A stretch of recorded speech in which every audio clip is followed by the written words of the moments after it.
Day 3 of the Madlanga Commission of Inquiry continued with explosive testimony from KZN Police Commissioner Lt General Mkhwanazi. General, even the commissioners watch television. You can take it from me that we saw the media briefing on 6 July 2025. You talked about protocol, which means following official channels. I'm more curious about the dress code on the day and the fact that people who appeared were armed. Just give us a general picture. Is that normally how your team dresses? Why were they dressed that way on the day?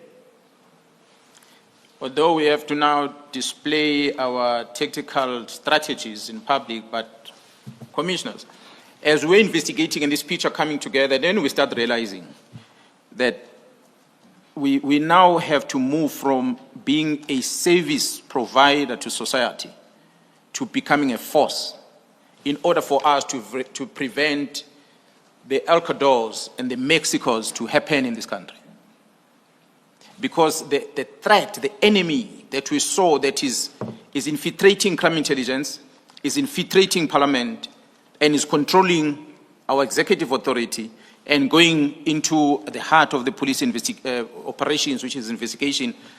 To date, I'm speaking to you, the Matlalas and the likes, if you go and see the record of cases withdrawn against Matlala, more than 18 here in this province. And you really realize that you can no longer wear a tie and face this fight. So this is a fight that requires, for one, to apply the tactics that is learned over years. And one had to draw on experience I had in the task force of saying, how do you deal with a terrorist? And because as I see it now, I think this is terrorism. This is people who want to take over government, not through the ballot paper, but through these criminal activities. We must protect those who go to the voting station. Political parties exercise their rights, they vote, they appoint government. But if government is going to be taken in this fashion, it cannot happen under our name. So it's for that reason that we wanted to communicate a message to South Africa that we are ready, and communicate a message to this drug squad, politicians, the executive, police officers within law enforcement agencies, that we're ready for them. I said when I presented earlier, I knew that I've got a target on my back. So for me, maybe you'll forgive me in saying this as a Zulu man. Angim'nyonyobeli umuntu esayidini Ngimqonda Ngqo.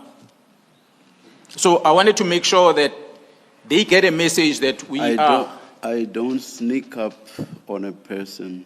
I face them directly. So Commissioner, we were pushed to the corner that for us to counter this, what is happening, let's draw attention of South Africa for them to realize the battle that we're about to face. And it is a battle, I must say, as I said, when you put that screen, that they are so-called experts, they are so-called forensic investigators, they are so-called journalists. There's a whole lot of people that are spreading news, feeding the narrative that has been perpetuated by these people internal. We have people in the organization that when the case is open, they take the docket and they keep it in their office and they don't investigate it. And we have evidence for that. The Deputy Provincial Commissioner Gauteng can be called into this commission. He will tell you the list of all these dockets that were opened. There is one of them, it's a kidnapped person which is allegedly Madlala is involved. That docket was in Gauteng, but an instruction came from the head office, the JRSB's office, that we want that case docket. That docket is sitting in the head office. The mother of the kidnapped son, or the missing son, even contacted me because she can't find closure. And now we begin to see that who are people implicated, the Matlalas, and these investigations have been suppressed.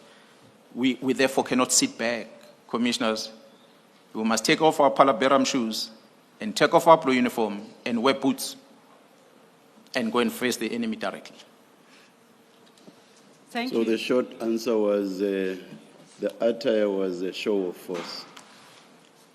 You can put it at that, Commissioner. It goes beyond that.